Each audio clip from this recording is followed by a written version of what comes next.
Hi guys, welcome to my channel. My name is Denise. I'm a manifestation coach. If you would like one-on-one coaching, there's a link in the description below to sign up with me. If you want to learn more about manifestation and law of assumption, please check out my other videos and subscribe to my channel.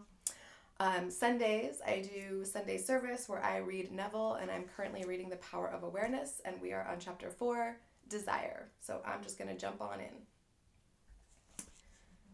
The changes which take place in your life as a result of your change of concept of yourself always appear to the unenlightened to be the result not of a change of your consciousness, but of chance, outer cause, or coincidence. However, the only fate governing your life is the fate determined by your own concepts, your own assumptions. For an assumption, though false, if persisted in, will harden into fact. The ideal you seek and hope to attain will not manifest itself, will not be realized by you until you have imagined that you are already that ideal. There is no escape for you except by a radical psychological transformation of yourself, except by your assumption of the feeling of your wish fulfilled. Therefore, make results or accomplishments the crucial test of your ability to use your imagination. I think that's really important. Make results or accomplishments the crucial test of your ability to use your imagination. And what he's saying there is when you manifest successfully in your 3D or unsuccessfully, when you manifest some type of results or accomplishment, right? A result we can look at as negative, the accomplishment we can look at it as manifesting the desired. Sorry, I'm also sick, so my brain's a little, but I'm better. I'm all good.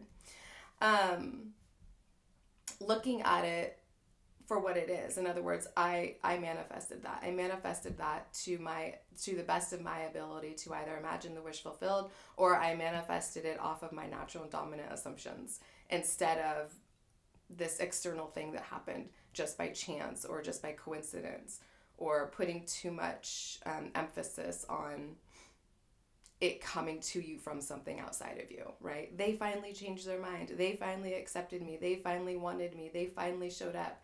No, I manifested that. I pushed it out. That was my creation. Hopefully that makes sense. I intend it does. Everything depends on your attitude towards yourself. That which you will not affirm as true for yourself can never be realized by you. For that attitude alone is the necessary condition by which you realize your goal. All transformation is based upon suggestion, and this can work only where you lay yourself completely open to an influence. You must abandon yourself to your ideal as a woman abandons herself to love, for complete abandonment of self to it is the way to union with your ideal. So that's like trading in everything for the pearl, right? Just abandoning yourself to it, allowing yourself in imagination to fulfill your desire without interrupting it with outside circumstances, conditions, fears, thoughts, assumptions, doubts. Abandon yourself to it. Go all in imagination. You must assume the feeling of the wish fulfilled until your assumption has all the sensory vividness of reality. You must imagine that you are already experiencing what you desire. That is, you must assume the feeling of the fulfillment of your desire until you are possessed by it, and this feeling crowds all other ideas out of your consciousness. Now, if you continue to practice living from the end, if you continue to go in imagination to the fulfillment of your desire, and you persist in that until it brings about feelings, right? It doesn't have to be overpowering. It doesn't have to be grand excitement. It can just be this sort of neutral, comfortable feeling of relief, feeling of, oh, there it is. Feeling of, oh yeah, that's nice. It can be anything. It's just like a very subtle feeling of fulfillment.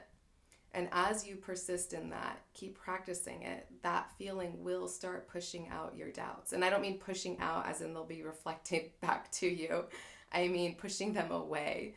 It will take over, but you do have to persist in returning there deliberately until it becomes your natural place that you return to.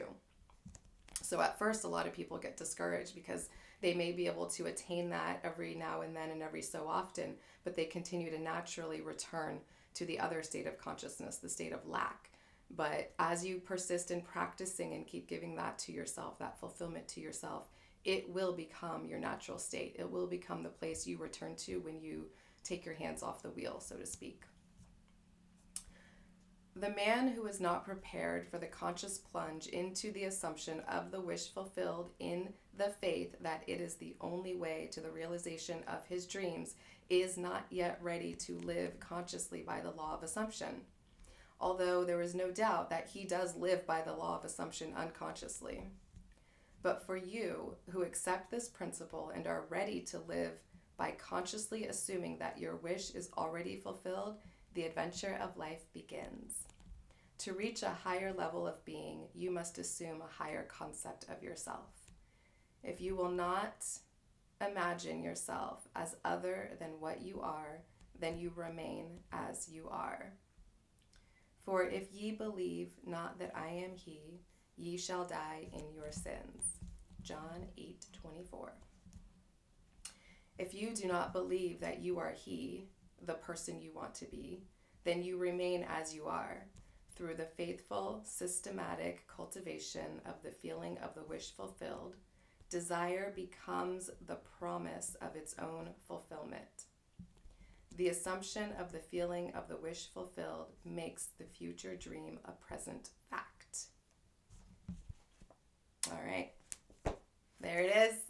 Happy Sunday. I'm going to get back to celebrating my daughter's birthday, which is tomorrow, but we're celebrating today because she has the day off tomorrow with her love. All right. I will see you guys all next video.